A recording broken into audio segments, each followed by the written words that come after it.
Hello everyone.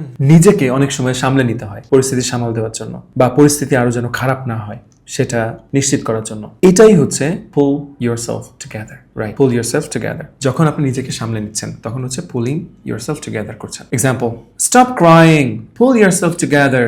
বা একটু soft ভাবে বলছেন, স্টপ ক্রাইং, পুল ইয়োরসেলফ টুগেদার।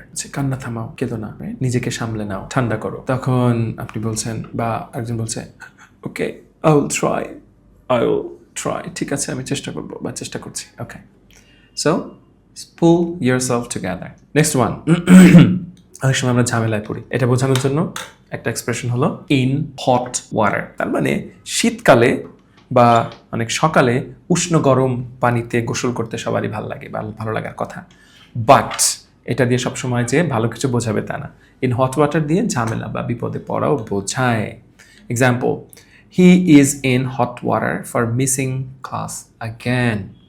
ক্লাস মিস করেছে, এবার সে একটু ঝামেলার মধ্যে আছে। টিচার তারপরে রেগে আছে, গ্রেড ট্রেড দিতে মানে ঠিকমতো দিবে না, এরকম একটা অবস্থা, ফেল টেল করাই দিতে পারে।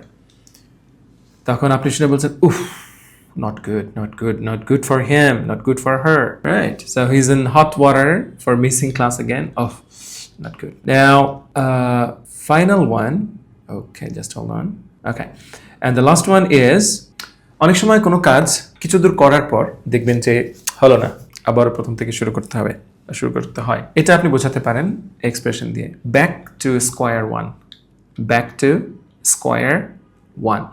ওকে, অনেক সময় সাপ লুডো আছে, স্নেকস অ্যান্ড ল্যাডার্সে দেখবেন সাপ লুডো খেলার সময় আপনি এই 97-এ গিয়ে করে চলে আসলেন একের কাছে বা দুইয়ের কাছে, স্কোয়ার ওয়ান, প্রথম স্কোয়ারে বা বক্সে। ওইটা থেকেই মূলত এটা এলো আর কি, যে square, back to square one, প্রথম থেকে আবার শুরু করা। Example, the project goat rejected. বলছে প্রজেক্টটা রিজেক্ট হয়েছে, রাইট? প্রজেক্ট রিজেক্ট হয়েছে।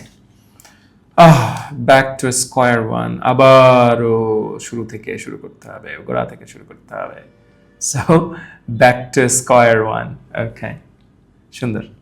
সো প্রথমটা ছিল পুল ইয়োরসেলফ টুগেদার, নিজেকে মানে শান্ত করা, শান্ত রাখা, ইন হট ওয়াটার, বিপদ ঝামেলা। আর একটা হচ্ছে ব্যাক টু স্কোয়ার ওয়ান। দেখবেন যে এক্সপ্রেশনগুলো কোন ভাবে ব্যবহার হচ্ছে, মানে সেন্টেন্সের মধ্যে কোথায় আসছে, কি নাউনের কাজ করছে নাকি ভার্বের কাজ করছে, এই বিষয়গুলো একটু খেয়াল করবেন। হ্যাঁ, সো দ্যাটস ইট। দেখা হচ্ছে পরের ভিডিওতে। বাই।